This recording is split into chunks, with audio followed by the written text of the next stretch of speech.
Si hay sospecha de autismo, hacen dos screenings a los 18, que es al año y medio, ¿ve? Menos de 2 años, y a los 24. Al año y medio, a los 2 años, hacen dos screenings y ellos pueden diagnosticar los pediatras. Entonces, como usted sabe, usted tiene que llevar su niño al pediatra o su niña, entonces el pediatra está capacitado. Si ahí ya hay un screening positivo, pues lo manda alguien de salud mental, a un terapista, ¿no? Hola y bienvenidos a Unrewound Emotional Fitness. Mi nombre es Elvia Díaz y soy mamá, defensora, coach para familias de niños con autismo. En este canal compartiremos reflexiones, herramientas e historias reales que nos traen esperanza, fortaleza emocional y fe en el camino del autismo o de cualquier neurodivergencia. Mi propósito es ayudar a los padres y cuidadores a sentirse menos abrumados y más fortalecidos caminando juntos en esta misión de vida. Gracias por estar aquí. Te compartimos esto con mucho cariño.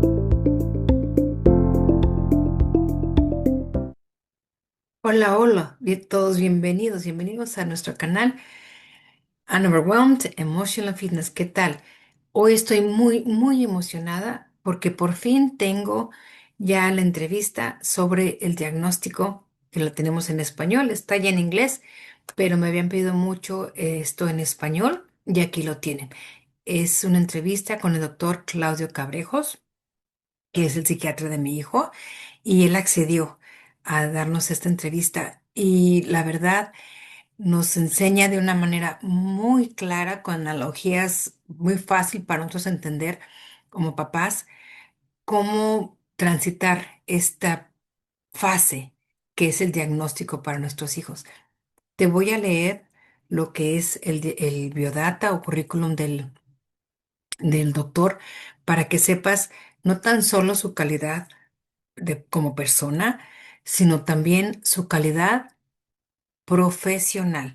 Te voy a leer un poquito de su currículum para que sepas quién es el doctor Claudio Cabrejos. El doctor Claudio Cabrejos recibió su título médico en la Universidad Nacional Mayor de San Marcos de Lima, Perú, y él obtuvo su maestría en salud pública en la Universidad de Miami.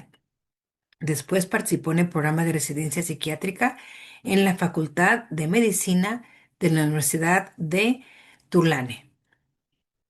Además, trabajó en el programa avanzado de residencia en psiquiatría en la Universidad de Yale y después se especializó en adicciones dentro de la psiquiatría misma. Y está certificado en el Consejo Estadounidense de Psiquiatría y en neurología. Además, también está certificado como psiquiatra para las adicciones. Él trabajó como profesor asistente en la clínica psiquiátrica de la Universidad de California y además en la Escuela de Medicina de San Diego y fue director médico de psiquiatría en el sistema de las clínicas comunitarias de San Diego. El doctor Cabrejos tiene más de 15 años de experiencia trabajando con diversas poblaciones marginadas, incluyendo personas sin hogar y diagnóstico de SIDA, y sobre todo con comunidades latinas cerca de la frontera y con México. Él tiene una profunda comprensión y sensibilidad cultural para necesidades específicas de sus pacientes. Le interesa mucho la medicina natural e indígena y además, pues como tiene padre peruano y madre brasileña, él habla perfecto inglés, perfecto español y además también portugués. Y eso es entre otras cosas, pero lo más importante es su calidad humana. Él, con ese entusiasmo, hoy nos presenta esta entrevista en la que vamos a aprender cuáles son las características principales cuando nos dan el autismo, cómo es que nos dan el diagnóstico del autismo, cómo podemos entenderlos mejor, qué hacer una vez que te dan ese diagnóstico, cómo puedes tú empezar a observar a tu hijo y además evitar ser presa de tantos charlatanes que desafortunadamente andan por ahí dándonos esperanzas que no existen. Él es clínico, es psiquiatra y hoy te presentamos por cómo comprender el diagnóstico del autismo con el doctor Claudio Cabrejos. Aquí te lo presento. Doctor, ¿cómo está? Muy buenas tardes. Qué emoción. Muchísimas gracias por permitirnos hoy el honor de tenerlo aquí en el canal. Ha sido para mí un honor conocerlo desde que llegamos ahí al consultorio con usted.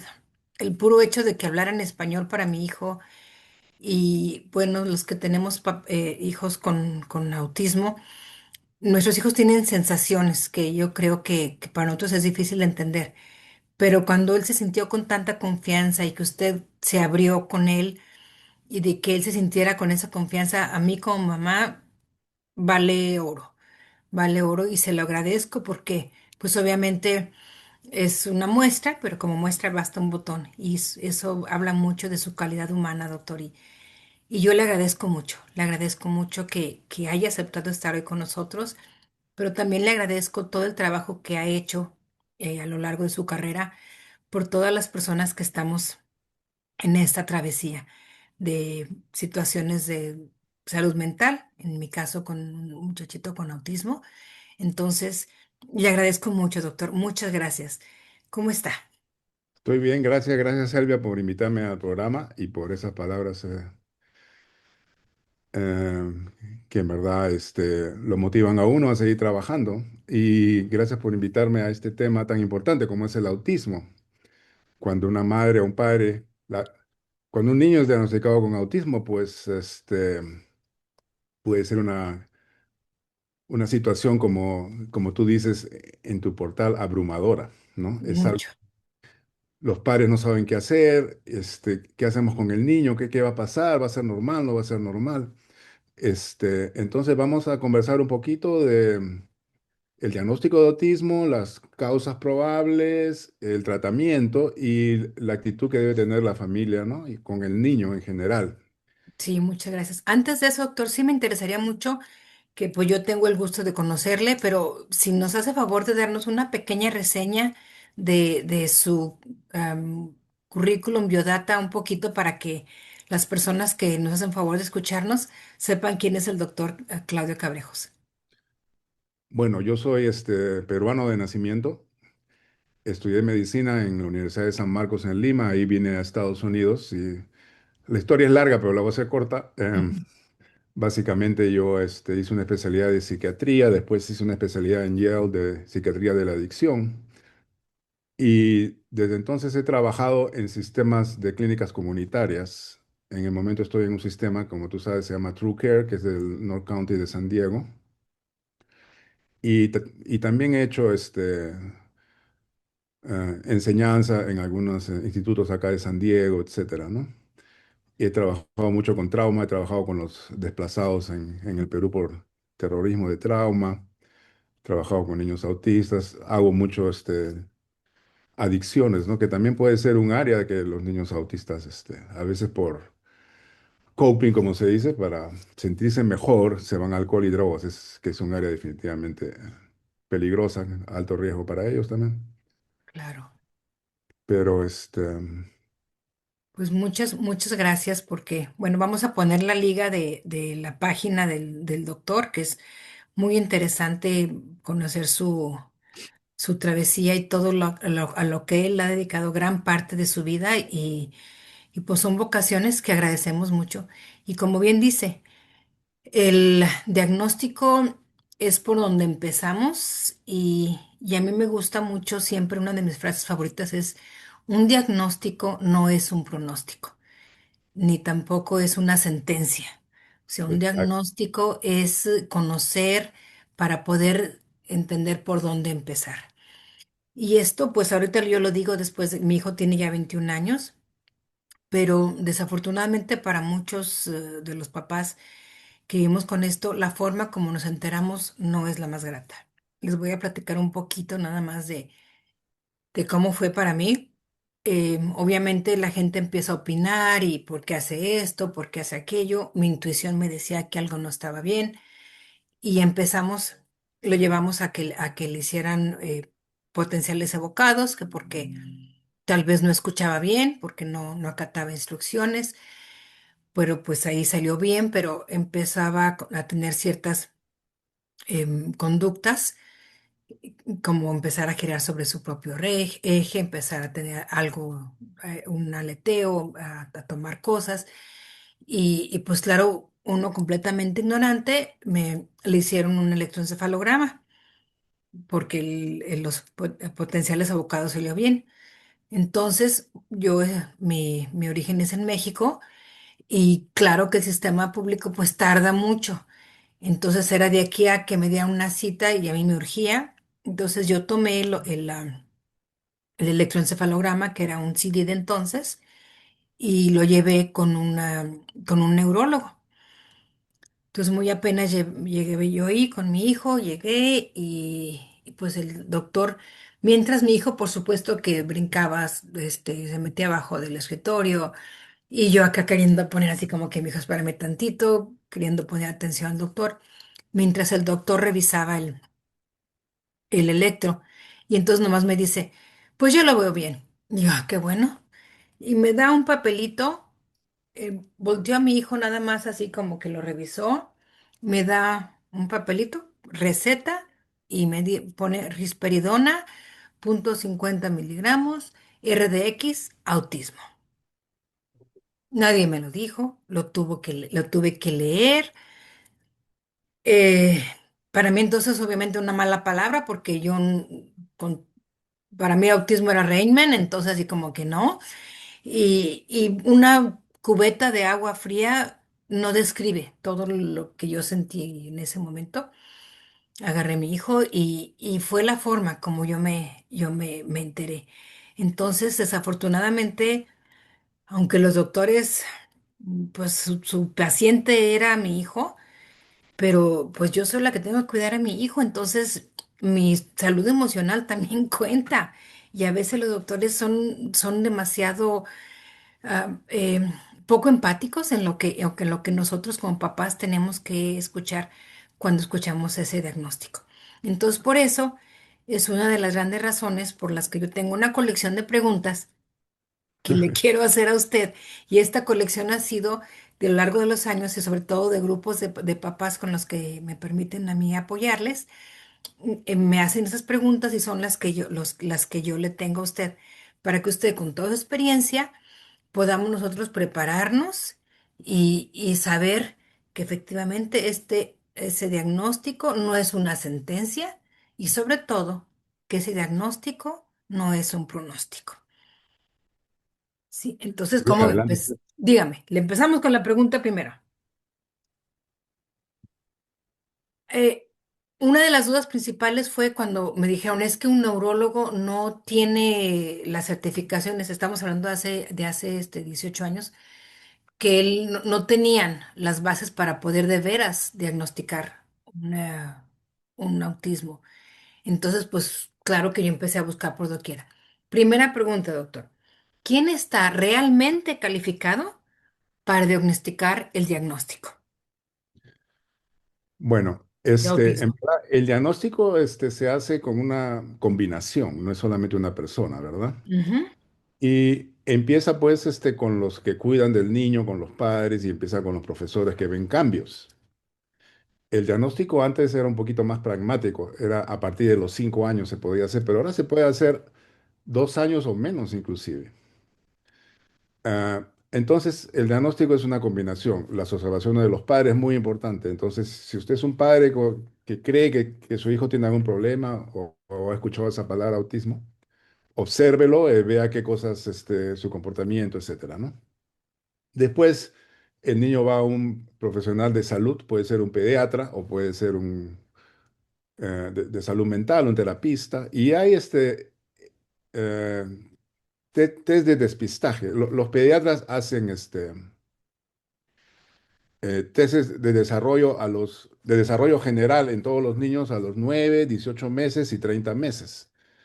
Si hay sospecha de autismo, hacen dos screenings a los 18, que es al año y medio, ¿ve? Menos de 2 años, y a los 24. Al año y medio, a los 2 años hacen dos screenings y ellos pueden diagnosticar los pediatras.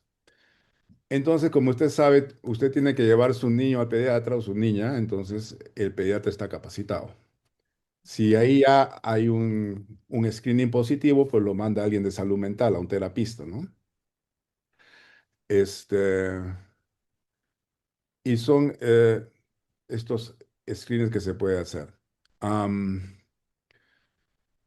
¿Le puedo decir cuáles son las características?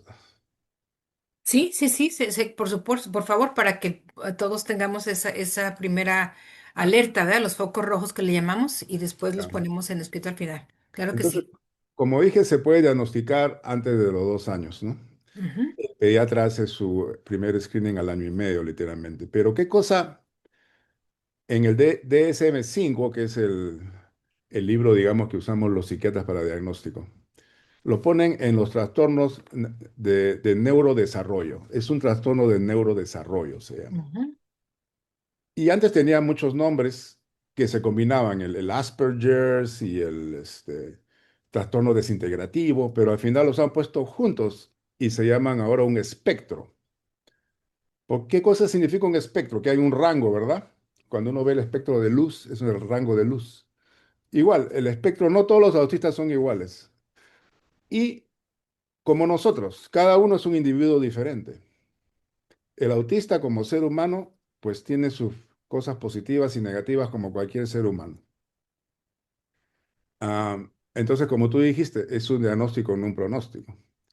Inclusive ahora cuando se habla de autismo, que hay mucho estigma en salud mental en general, ya no se usa la palabra síntomas del autista, se usa la palabra características del autista. ujú, Porque en verdad son características, y existe todo un movimiento para decir lo que se llama neurodiversidad. Todos somos diferentes y tenemos neurológicamente positivos, negativos, áreas de deficiencia y áreas que somos pues brillantes, ¿verdad? Y con el autista es lo mismo, hay un espectro. El espectro va de uno, 2 y 3. El 1 es un autista muy, muy funcional, digamos, para hacer la historia corta, y el 3 es un autista que necesita mucho apoyo. Y el 2 está al medio, ¿no? ¿Verdad? Eh, entonces, la idea de tratamiento es moverlo o sea, bajarlo del 3 al 2 y el 2 al uno. Pero eso lo vamos a hablar dentro de un rato. Entonces, ¿cuál es la característica del diagnóstico? Hemos dicho que está dentro de un trastorno del neurodesarrollo y hay deficiencias en dos áreas que son persistentes. La primera es la comunicación social y la interacción social. Entonces, cuando uno ve a un niño o una niña autista, uno tiene esa idea que no se puede comunicar bien, ¿no? De que le hablan al niño autista, el niño no responde, por ejemplo, ¿no? Le miras a los ojos y el niño no te mira, ¿no? Estos son algunos ejemplos, ¿no? Cuando tiene 9 meses, tú llamas su nombre y no te responde, y el niño de 9 meses ya debe mirarte a su nombre, ¿no? El niño tiene o sea, estos no son inclusivos, puede ser uno u otro o todos combinados, ¿verdad? El niño tiene una expresión así, flat, como se dice, no tiene mucha expresión. Tiene un año de edad y no puede jugar en grupo, no puede participar en jugar las escondidas, por ejemplo, no sabe qué está pasando. Em, entonces, esa es la parte de la comunicación social y la emocional, ¿no? Si alguien me hace así, pues yo me voy para atrás, ¿no? Eso sería una respuesta que expectaba. Entonces, la primera deficiencia, entonces, en la comunicación social, en la interacción social. Las segundas características del autista son los comportamientos. Los comportamientos son muy restrictivos y los intereses son muy de una sola cosa, ¿no? Y en este contexto puede tener inclusive comportamientos motores repetitivos, hacen flapping, hacen rutinas, etcétera, son muy rígidos. Entonces, por eso que a veces es difícil llevarlo al niño autista al dentista, porque lo van a sacar de la casa y él está todo el día en la casa y eso pues es una crisis, pero tú le dices al niño, pero si solamente vas con tu mamá al dentista, no, pero él no puede procesar eso, ¿no? los intereses son muy restrictos, ¿no? Y esto en cuanto a tratamiento, hay que ver qué cosa le interesa al niño autista. Tu niño o niña, qué cosa le interesa, pues hay que motivarlo en eso. Yo tenía un niño autista que siempre me acuerdo de él porque era muy interesante. Am, lo que le interesaba era la astronomía y recibía entonces este niño, como les recibía una revista de astronomía al mes. Y el chiquillo se sabía, te podía decir, mira que el jueves a las 3 de la mañana Venus va a estar en la mejor posición para observarla. Te tenía unos datos increíbles. Entonces, por ejemplo, am, hay que motivar a ese niño. Por ejemplo, ese niño podría inclusive trabajar en un sitio que venden telescopios, por ejemplo, ¿no? O ayudar a gente con telescopio que no sabe cómo usar, lo que sea, ¿no? Entonces, pero es muy repetitivo, era lo único que le gustaba. No quería hacer otra cosa. Sí, Entonces, por ejemplo, mi hijo se memorizaba los videos de cómo hacer relojes cucú ajá, y se lo memorizaba y lo repetía todo. Y todo el mundo, wow, es que qué inteligente, tienen memoria prodigiosa. Pero obviamente vamos a ver qué tipo de inteligencia, porque el hecho de que, primero, obviamente que batallamos mucho para que hablara, pero una cosa es que hable y otra cosa es que se comunique. exacto. Entonces, él podía hablar, podía decir, pero ya lo que él sentía, lo que él quería decir, me dijo, ¿qué pasó en la escuela? No me podía decir. Es Ajá. que me regañaron. ¿Qué pasó? No, o sea, siempre es adivinando. Entonces, el hecho de que pueda hablar no quiere decir que se pueda comunicar. Además, el, am, el hecho también de que en los compañeros, como es no pueden leer el lenguaje corporal, porque lo que se habla, para ellos eso es un poquito difícil, incluso ni los tonos, aunque yo esté enojada, él así como que, pues sabe. O sea, tengo que ser muy exacta en lo que decimos. Entonces, con esas características principales, que efectivamente cuando a mí, ya que hablé con un psiquiatra, que era quien podía decirnos ya más efectivo qué era lo que mi hijo tenía, él me dio, como todavía no tenía los 5 años, como usted bien dice, me dio que era el trastorno generalizado del desarrollo no especificado. Entonces, para mí, pobre mortal, pues trastorno generalizado, desarrollo no especificado, pues quiere decir que no saben qué diantres tiene mi hijo. O sea, pues Pero mejor bueno, dígame que no, no no, pero sabe eso es y muy ya. importante, pues claro, el padre tiene que entender y el doctor tiene que explicarle, ¿verdad? Exacto. Entonces, yo sé, el doctor después me lo hizo mi amigo, pero sí, él me confortaba mucho, me confrontaba y él fue, me dijo, le dije, a ver, es que, y como usted bien dijo hace rato, ya no son síntomas, son características. Ujú. Porque como uno, o sea, si fueran síntomas, yo le dije, es que necesito saber porque cómo voy a ayudarlo. Dice, a ver, ¿qué está haciendo ahorita? Bueno, está yendo a quinoterapia, está yendo a terapia de lenguaje, está yendo a terapia de comportamiento. Dice, con eso. O sea, es que esto no te está dando un diagnóstico de que a lo mejor está diciendo que está enfermo del hígado, cuando en realidad lo que le duele es el estómago. Ujú. Esto es un trastorno, no es una enfermedad. Entonces, si fuera enfermedad, te voy a dar una pastilla para que el estómago ya no le duela. Pero no, son características y lo que estás haciendo ahorita es lo mismo si se confirma el autismo o no. Entonces todavía, pues que a lo mejor si fuera Asperger, como usted dice, o sea, antes todavía estaba más separado. Y ya cuando me dijeron que era Asperger, pues yo, bueno, entonces no está tan difícil porque pues te dan una pildorita ahí de pensando que Sí. como quiera el Asperger era así como que el menos peor de todos, pero pues a fin de cuentas era el color rosita de que podía ser más rojito, ¿no? Pero pues estaba dentro del espectro. Bueno, eso que has mencionado, por supuesto, del lenguaje, es parte de la comunicación, ¿no? Hay niños que no pueden hablar y hay niños que tienen dificultad para expresarse. Y eso que prosodia se llama eso, ¿verdad? Que generalmente el lenguaje viene con una entonación. Y si yo te te grito en la entonación, pues tú sabes que estás molesta. Pero el niño autista no reconoce eso. Infelizmente, pues en el colegio están expuestos al bullying, Ujú. que en el Perú decimos los agarren de punto. Aquí. Así En decimos en el México Perú, decimos que los agarran de carrilla. de carrilla, claro, los agarran de punto de carrilla. Y entonces el niño, pues, por supuesto, se trauma, ya no quiere ir al colegio, no quiere participar, no tiene amigos, se pone solo y ahí vienen ya las consecuencias también para el niño, depresión, ansiedad, el suicidio es más frecuente, etcétera. Eso también podemos hablar en todo momento.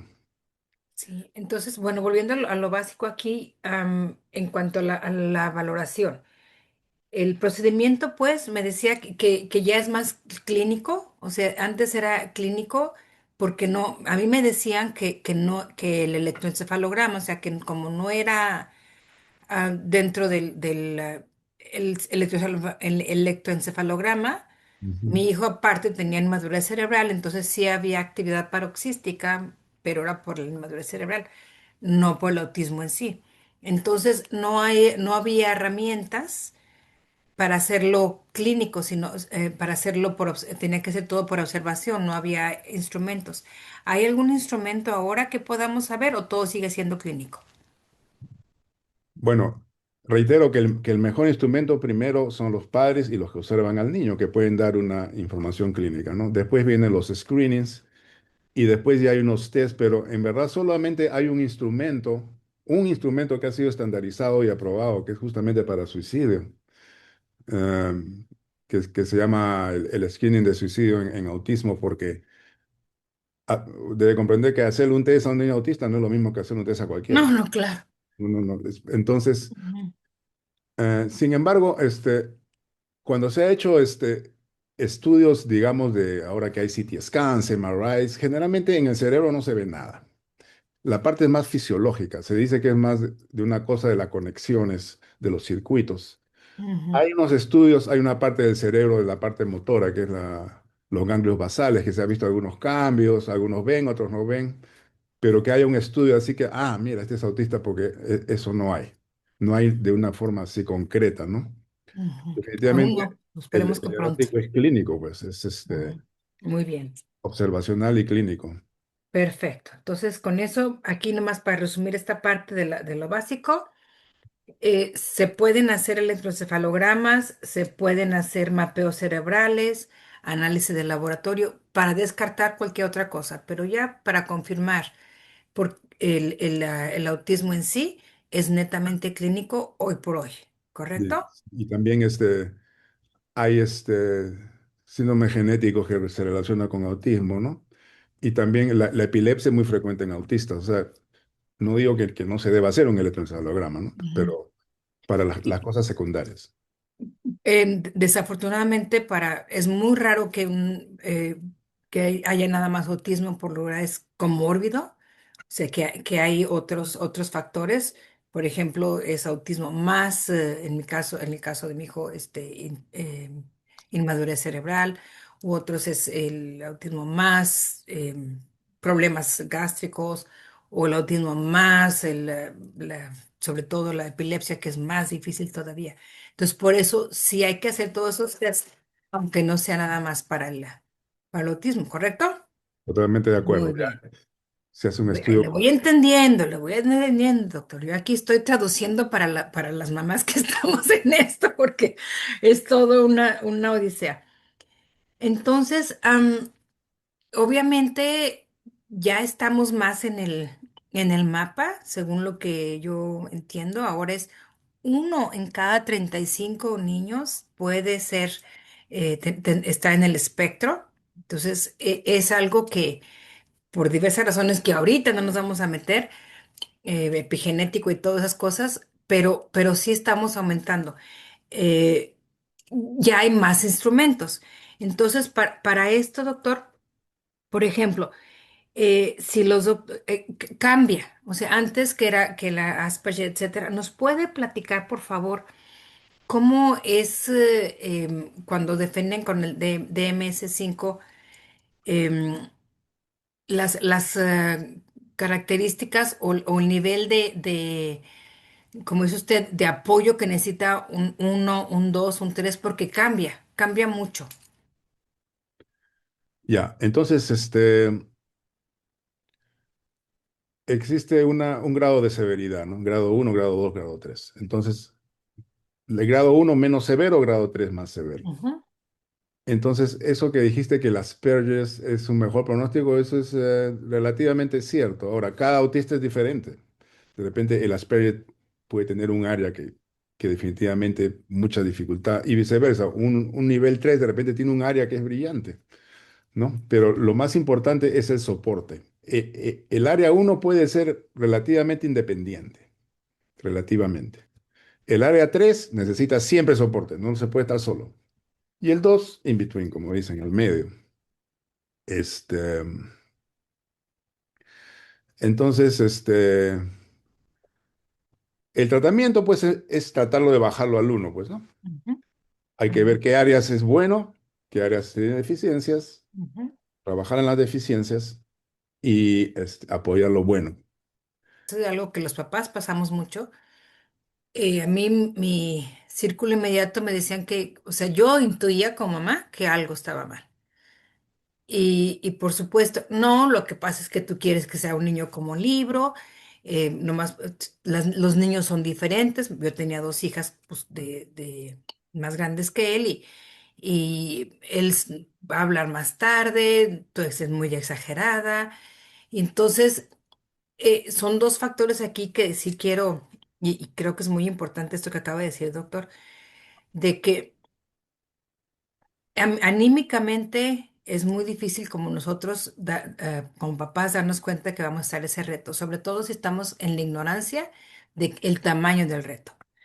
Pero si aunado a eso hay personas que minimizan las, las actitudes de nuestros niños, que no es para tanto, nosotros también queremos, a mí, por ejemplo, me leía yo lo que hubiera, ya había un libro que decía que el AD, em, ADHD, el ADH, el déficit de atención con hiperactividad, era el purgatorio y que de allí a un pasito al autismo que llega al infierno. Y yo así, y yo, ay, o sea, ¿dónde estoy? Y eso es el tipo de literatura lo que había, porque desafortunadamente pues estábamos muy en pañales en esto. Ahora, gracias a Dios, ya hay más. Entonces, en los estigmas, yo creo, y en lo que nosotros como papás, entre más pronto tengamos esa valentía de enfrentarlo, más oportunidades tenemos para nuestros hijos. Valentía es un buen término, especialmente, mira, se puede diagnosticar al año y medio. Y si tú ya tienes dudas, que mi hijo está mal, no lo llevas a pediatra y que te lo vean. O no, o sea, ¿qué problema hay? O sea, Y aquí enfatizar sobre todo, y como me dijo a mí el doctor en su momento, o sea, que requiere, a lo mejor no es autismo, simplemente requiere nada más lenguaje, exacto. nada más necesita ayuda de comportamiento, tal vez, pero mejor, yo siempre mi lema es, no te esperes al hubiera. Es que si mi hijo hubiera tenido atención más temprana, él tuviera otras oportunidades. Eso es lo peor y creo que como mamá, el mejor regalo que te puedes dar es decir, hice de más y soy exagerada, a decir, se me olvidó y no hice nada. Sí, infelizmente la estima es una estima cultural de los latinos también. Bueno, y no solamente en la cultura latina también. No, yo he visto que es por doquier, y sobre todo, pero es que ese estigma por miedo, pero ya se está abriendo más, ya tenemos más apertura y ya Hablando de eso, el autismo, pues sabes que no respeta razas, no respeta eh, culturalmente, ese sistema socioeconómico le da a todos, en todos los estratos, en todas las razas, en todo el mundo. es correcto, sí, sí. Pero Entonces, aquí sí quería ahorita empezar eso de que es cierto que el autismo en las niñas tiende a ser más de nivel 3 que con los niños. ¿Es cierto eso? nivel 3 es más severo, ¿verdad? Sí. Ya. Este, el autismo es 4 veces más frecuente en varones, en hombres. Mm, Pero las niñas, se diagnostica menos, creen porque puede, enmascarar un poquito mejor. Quizás socialmente la niña es más protegida, si la niña está más sola no importa, qué sé yo, ¿no? Pero Ujú. es que sí, la severidad de las niñas puede ir de 1 a 3 también. Pero se ve menos frecuente en niñas o es diagnosticado menos quizás. Ok, bueno, muy, muy importante. Entonces, para cerrar esta sección, vemos pues que ya en términos más educados, muchas personas dicen que leve, moderado, severo, que eso ya no se diga, que ya no digamos Asperger, porque pues es todo de parte del espectro. Entonces, es mejor decir, tiene un autismo de nivel uno, nivel 2, nivel 3. Ahora, esos niveles pueden variar, según me dijo ahorita. O sea, a lo mejor el primer diagnóstico estaba en un 2 y las terapias apropiadas puede ser que se cambie a un uno. ¿Es correcto? Claro, sí es correcto. Ok. Ahora, no Ah, pasa de la noche a la mañana, hay que no, tener no, mucha, no, no. eh, como se dice, resistencia de los padres, ¿no? Y viene pues el concepto de la aceptación, ¿no? La aceptación es un proceso largo, ¿verdad? Como los estadios cuando se muere alguien, pues uno primero entra en la pena, en la depresión y el enojo y después uno negocia, ¿no? Oh, bueno, mi papá se murió porque ya estaba mayor, ya tenía 90 años. O sea, uno negocia con uno mismo. Y el último estadio ya es la aceptación. Pero no es fácil porque de repente en un momento de crisis, tú tienes tu niño autista, 6 meses está haciendo bien, de repente hay una crisis y tú entras de nuevo, regresionas a la negación, enojo y todo, porque a mí, ¿qué ha pasado? Entonces es un proceso, no pasa de la noche a la mañana. Y mucha paciencia, mucho amor de los padres, mucha dedicación, apoyo a los niños, no matter what, como dicen, no importa lo que pase, hay que estar Sí. ahí para tu niño. Pues sí, y es un tema importante que toma por los papás porque pues ahora que yo lo que apoyo, al principio yo de lo que escribí que usted tiene de la aceptación, pero a medida que he trabajado y ahora que yo lo he vivido, o sea, yo eso lo escribí hace 10 años cuando dije necesito que me caiga el 20, pero o sea, yo acepté que tenía un niño de 5 años con retos especiales. Después, cuando termine la primaria, me tengo que dar cuenta que voy a tener un puberto diferente. Después llega a ser joven adulto y tengo un joven adulto con retos diferentes. Entonces, cada vez es una aceptación. Por eso los papás tenemos que mantenernos emocional y espiritualmente fuertes, porque son retos que solamente nosotros podemos entender y, y tenemos que pensar que el amor no todo lo vence y que por eso tenemos que estarnos educados y cuidarnos para poder cuidar a los hijos, porque el diagnóstico es el primer paso. Y Exacto. entenderlo para saber pues a qué nos estamos enfrentando, ¿verdad? Sí, y eso que has dicho un punto muy importante, las transiciones. Por ejemplo, tienes tu niño autista y entra a la adolescencia. Es bueno tener 2 años antes o un año antes ya tienes tu plan porque las prioridades van a cambiar, los deseos van a cambiar, las frustraciones van a cambiar. Un niño adolescente que ve que no puede tener una pareja, que sus amigos van a la fiesta, él no sabe cómo comportarse. O sea, hay mil ejemplos, ¿no? Pues va a estar frustrado, deprimido, etcétera. Entonces, ¿cómo lo apoyamos? ¿Cómo lo ayudamos a transicionar? ¿Qué tratamiento lo ayuda? Pues que quizá vaya con un amigo a tomarse un helado. Entonces, para él ese helado vale más que 10 fiestas del otro, ¿no? O sea, Claro. hay que poner las cosas en perspectiva también. Aquí le voy a contar algo porque esto está muy difícil, le voy a contar algo. Mi hijo tiene muchas ocurrencias. Entonces él en un momento quería que sea sacerdote y ya le expliqué yo lo que era el celibato y que bueno, pues que los sacerdotes no se casan, que porque son celibato. Y ya le expliqué, pero digamos eso hace 8 meses por ahí. Después, pues ya veo que sus amigos ya empiezan a tener novias y entonces me dice, mamá, yo quiero tener novia. Yo sé que a ti te gusta el vacilato, pero a mí No no. es tanto vacilatos, es celibato. Más bien ya quería cambiarse de celibato a vacilato. Qué gracioso. Pero pues sí, son cosas que ahora yo tengo que empezar a enfrentarlo de cómo vamos a manejar eso, porque obviamente pues son retos muy, difíciles y que Y ahí tengo de la yo. adolescencia a la vida adulta, que quiere trabajar, Exacto, ser independiente. Y eso exactamente. es o sea, es muy difícil. Ah, Sí, ahora, sí, dicen que bueno. aproximadamente el 60% de los autistas tienen un empleo, ¿eh? O sea que más de la mitad. O sea que si agarramos un tratamiento temprano y ver las áreas que se pueden mejorar, se pueden adaptar, pueden trabajar. Eso es importantísimo, ¿no? Y ahorita yo quiero tomarme esa palabra que usted dice, tratamiento, porque en un curso que tomé me decían la diferencia de tratamiento a terapias, porque tenemos la concepción de que un tratamiento es para curarlo. Y aquí yo creo que es importante enfatizar de que si tenemos el diagnóstico, hoy por hoy no tenemos cura. O sea, no hay una cura, porque desafortunadamente también somos am, em, presa de muchos charlatanes que te quieren vender que si le pones, claro que hay terapias, pero que si te tomas esta vacuna, una vacuna ovina y que se le vas carísimas, o que si le pones estos sonidos y que estos sonidos con eso se va a curar. O sea, yo ahorita que me dedico más en las redes sociales hay mucho que mi hijo era autista y ya se le quitó.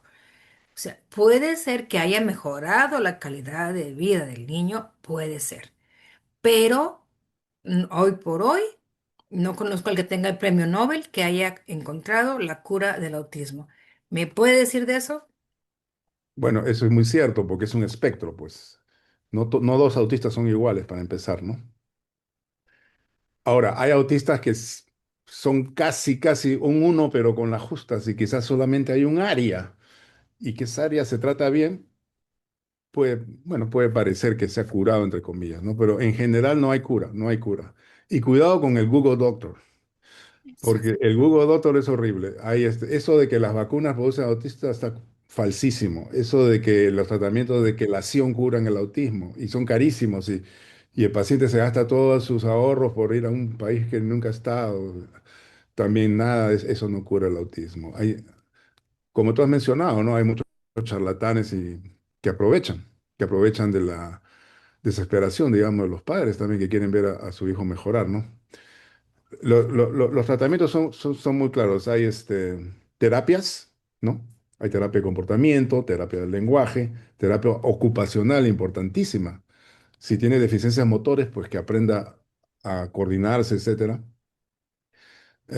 Terapia cognitiva para la depresión, ansiedad. Hay uno que se llama ABA. ¿Has escuchado el ABA? Sí, sí, el Applied Behavior Analysis Applied Behavioral Analysis. Y eso es el- específico para el niño. Ujú. Es un equipo de especialistas. Ok, lo estudian, lo examinan todos los test. Esto es lo que vamos a hacer con este niño, o sea, uno por uno. En español es terapia conductual. Ok. Terapia Directamente, sí, sí, y es pero también la etiqueta es de ABA, que tiene también sus, la teoría es buena, pero el terapeuta tiene mucho que ver, porque Por muchos supuesto, el tenemos, terapeuta siempre tiene mucho que ver. tiene todo, o sea, a veces el libro está muy bien, pero el que lo aplica no. Bueno, por supuesto, el tratamiento médico, si el niño necesita medicamentos, si tiene depresión, ansiedad, si tiene ADHD asociado, si tiene, como se dice, las pataletas. ¿Cómo le dicen ustedes las pataletas? Los Tantrums. berrinches. Los berrinches. Si tiene berrinches, o sea, pero berrinches a otro nivel, ¿no? Que rompe, que grita, que se golpea, entonces ahí se necesita tratamiento. Existen dos medicaciones aprobadas para esos berrinches. Uno que tú mencionaste al inicio, la risperidona, pero ese médico que le dio la risperidona sin saber si tenía berrinches o no, bueno, no. Y el otro Ujú. es uno que se llama aripilazol, que es el Abilify. Son los dos aprobados por el FDA para irritabilidad, así se llama, ¿no? Y Y, bueno. esa va a ser otra, otra entrevista, aparte de que muchos papás son renuentes a medicarlos. Y yo sí, les digo por experiencia, o sea, claro que yo intenté todo, que la dieta, que quitarle todo el gluten y que a algunos papás les puede funcionar. Y es Y, bueno intentarlo, pero yo creo que el medicamento está muy satanizado para muchos que piensan que no, que porque los van a dormir y todo. y después hay otras terapias que han funcionado muy bien para algunos, terapia de música. Eso pues, Ajá. como dicen, es un no-brainer. Terapia pet therapy, ¿no? Que se suban a un caballo, que tengan un perro en la casa, ¿no? Ya a nivel estrés está indicado pues un service dog, Ujú. un perro de apoyo, eso que los servicio. Sí, sí, sí, sí. Mindfulness también, ¿no? Meditación, tratar de relajarlos, etcétera. Eso sí trabaja. Sí, y a fin de cuentas es en lo que te aceptas o no aceptas, nada de esto le va a dañar. O sea, lo único es cuando decides que si mi hijo necesita medicación o no. O sea, para mí fue, yo me resistí a la medicación porque en lo que estaba yo en la negación, como usted bien dice, yo claro que busqué todas las alternativas y me fui. Si fui con un brujo, perdón, perdón, sí fui, disculpas, pero él quiere uno tirarlo a todo. Sí, no, no, no, pero pues obviamente piensa uno que va encontrando la varita mágica y claro que pues, no se puede. Pero ya la diferencia, yo estoy consciente que si mi hijo no estuviera medicado, él no podría tener el nivel de adaptación que ha tenido socialmente, aunque sigue teniendo sus retos, pero pues él simplemente, ni las personas tendrían paciencia de estar con él, ni yo podría a veces también tener, para poder lidiar con esos, ahorita que dice berrinches, simplemente mi hijo quería, no podía comer hot dogs, tenía Bueno, que, ese punto que mencionas es muy importante. La gente a veces piensa que la medicación es una pastilla mágica. Uy, le voy a dar la pastilla y ya, está curado. Y la otra cosa que la gente piensa es que si le doy la pastilla, él o yo, si tomas la pastilla, no por cualquier, no estoy haciendo el esfuerzo, lo estoy enmascarando con una pastilla. La idea de la pastilla es biológicamente que el niño o niña biológicamente va a estar mejor para que pueda enfrentarse a lo que tiene que hacer, a sus terapias y a todo, ¿no? Es como que tienes un carro nuevo, un Mercedes-Benz del año. Si no lo haces un afinamiento, no te va a caminar bien. Entonces, la idea de la pastilla es un afinamiento al carro, pero tú todavía tienes que manejarlo. Y como tú dices, a tu hijo le ayuda a que cuando vaya a sus terapias está más relajado, que cuando ve algo que no entiende no reacciona. Entonces, le bajamos el bar para que pueda hacer lo que pueda hacer. Esa es la idea de la pastilla, ¿no? qué bonita analogía, o sea, simple, porque ellos tienen un Corvette de tanto potencial y tienen que andar en la ciudad de 25 kilómetros. Claro, tiene que Entonces, andar en patinetes, ¿no? Pues. ellos quieren andar a 80, entonces necesitan regular eso. Qué bonita analogía, me, ya me lo imaginé y sí, sí, mi hijo quiere andar con un motor de 8 caballos de fuerza y con 6 cilindros y pues no. Perfecto, qué bonito, qué bonito. Sí, le decía de los berrinches, o sea, si mi hijo era el hot dog, cortarle el hot dog, se me ocurrió rebanárselo. No, y ese fue el berrinche, porque me atreví a cortarle el de este y hasta se golpeó y a contenerlo, o sea, y uno no Es bien entiende. característico, los comportamientos repetitivos, o sea, la salchicha tiene que estar de una manera, punto. Y Claro, o sea, él quería agarrarla así y concreto. yo por enseñarle de que se cortaba, pues no, ¿cómo me atrevo? Pues sí, sí, sí. Vamos a lo que sigue, doctor, porque no aquí nos podemos. Ok, entonces ahora las perspectivas para los padres. ¿Puede cambiar el diagnóstico, doctor? O sea, me decía que sí puedes ver en niveles, pero cada cuándo, por ejemplo, se recomienda, si digamos mi hijo va a pasar a su edad adulta, entonces hay que hacer un nuevo diagnóstico o el diagnóstico se queda. No, el diagnóstico sí igual, lo que hay que conversar con el adulto en este caso, de sus prioridades, qué cosa lo frustra, qué cosa quiere, etcétera. De nuevo, el ejemplo que puse al inicio del niño autista que le gustaba mucho la astronomía, ¿no? Ujú, ujú, Quiere trabajar en un sitio de astronomía, de telescopios, qué sé yo. Este, ujú. entonces, hay que siempre, cuando hay transiciones, hay que ver sus cosas positivas y negativas, ¿no? Lo que tiene positivo y lo negativo. reforzarle lo positivo y trabajar en lo negativo, ¿no? Por ejemplo, dice, sí, quiero una novia, pero no me atrevo a hablarle a una chica, ¿no? Ah, entonces vamos a trabajar esa área con los terapeutas. ¿Necesita medicación para ansiedad? Puede ser que sí, puede ser que no. Pero ya trabajamos juntos en equipo, ¿verdad? Pero el diagnóstico sigue igual. Ok, Pero a veces uno se olvida, a veces uno está frente a una persona de 40 años, pero cuando hablas con él es un niño de 8 y te olvidas que es un adulto de 40, entonces hay que siempre estar muy alerta. enfocado a lo que tenemos al frente de uno, ¿verdad? Sí, sí, sí, y eso es lo difícil, porque por ejemplo a mi niño le encanta el cuidar, o sea, tiene la empatía muy, muy alta. Entonces, si ve a un niño llorando, él quiere ir a consolar al niño. Pues cuando estaba chiquito, pues qué padre, ¿verdad? Porque consolaba y la verdad los niños se tranquilizaban, pero ahorita pues tremendo peladote y llega allí, pues los papás dicen, ¿y este quién es, no? Entonces tengo que contenerlo yo y él se trauma y se frustra mucho por no poder consolar a esos niños y son cositas Bueno, que pero para eso es parte nos... de la interacción social que tienen dificultades, o sea, Exacto, no entienden esos límites, boundaries, sí. ¿no? Pero eso se puede educar y se puede cambiar. Sí, pero son retos que en otras personas, pues, no, ahorita no seas metiche. Pero ¿por qué si yo tengo que ayudarlo? O sea, y Exacto, siente que es no, no, obligación. en el momento es Dice, imposible. no, dice que es el ¿qué? Consolador de los afligidos. Pero bueno, ok, entonces el diagnóstico no cambia, o sea, no cambia, simplemente hay que ver la transición y ver cómo se está adaptando y que nuevas terapias se puedan ayudarle para que pueda él tener pues el mayor nivel de independencia, ¿verdad? Ahora, am, en una guía práctica para los doctores, digo, para los papás, doctor, eh, ¿qué es lo que, o sea, si yo llego con mi hijo, ¿qué preguntas así puedo yo decirle a mi doctor de que me pueda ayudar para yo entenderlo? ¿Cómo puedo yo, o sea, usted como doctor, qué espera que yo le pregunte? Para diagnosticar al niño, Sí, o sea, si yo llego así todo, ¿cómo llevo yo preparada para que me pueda usted decir, no sé si mi hijo tiene autismo?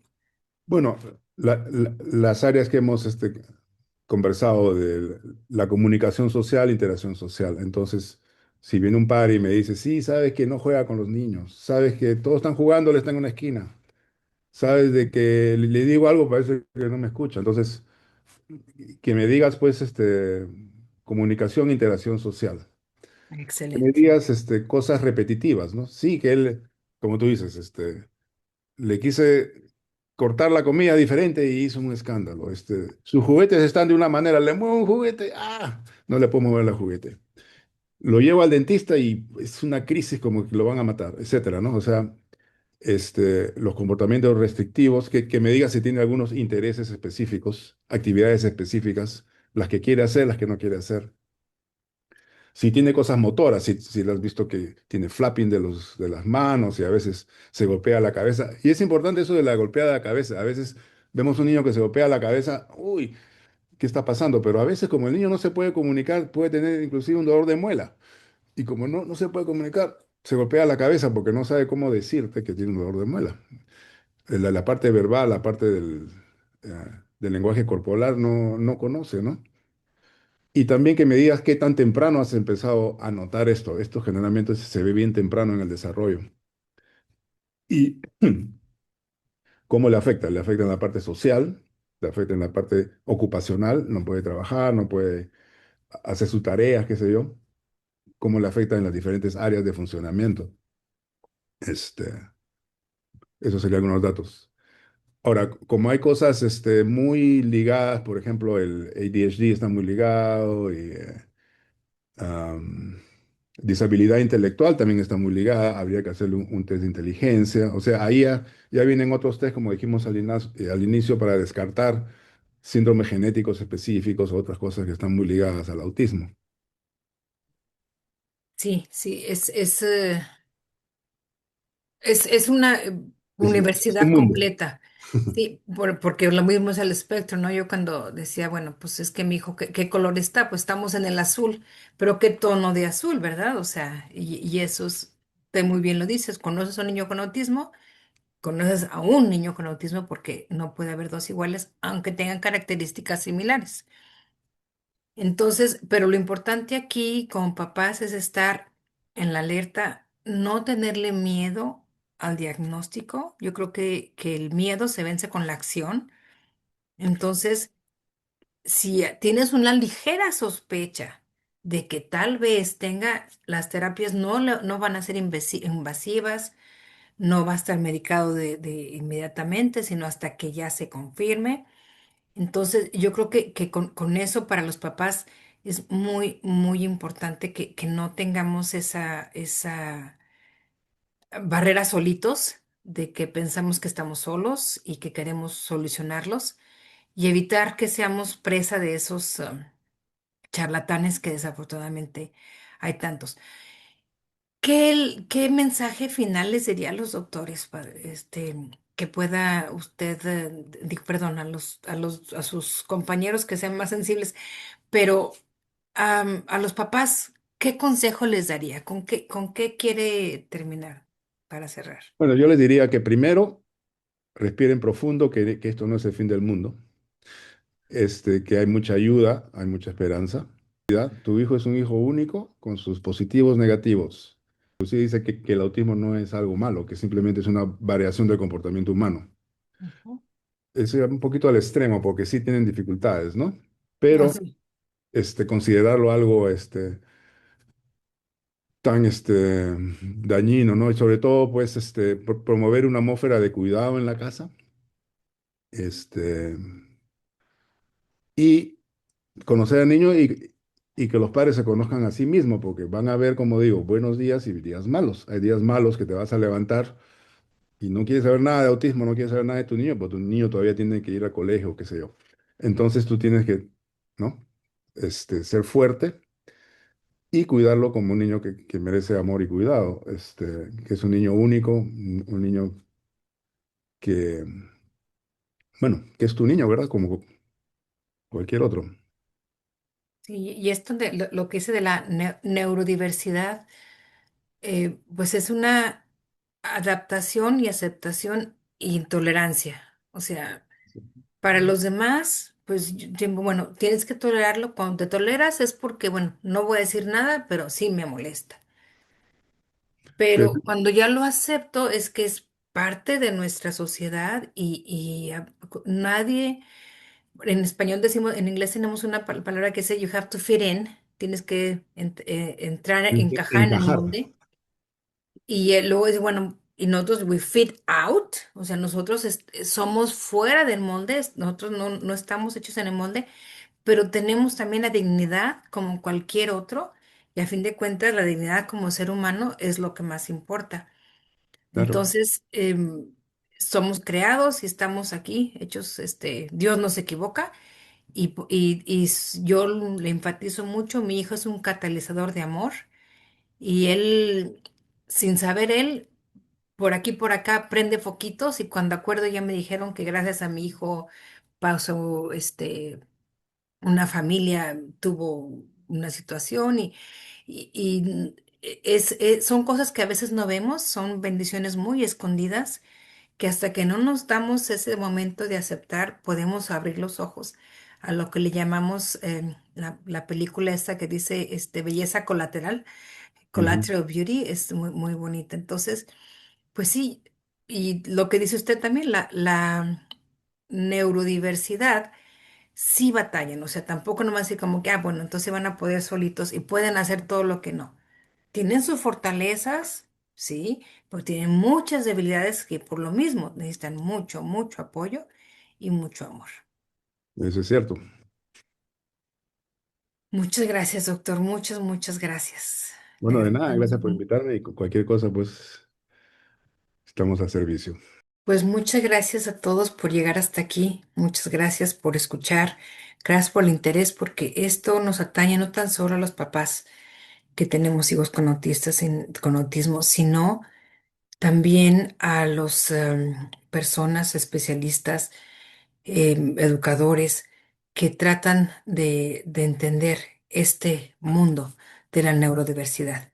Le agradecemos especialmente al doctor Claudio Cabrejos por esta entrevista tan importante y en la descripción te voy a poner las características principales y aquí una diapositiva para momentos en los que necesitas tú ver si conoces a alguien que tal vez tenga estas las características para que puedan prevenir. Porque recuerda, el autismo no es una sentencia, el autismo es parte de nuestras vidas y entre más pronto tomemos cartas en el asunto, más oportunidades tendrá tu hijo o hija de ser independiente.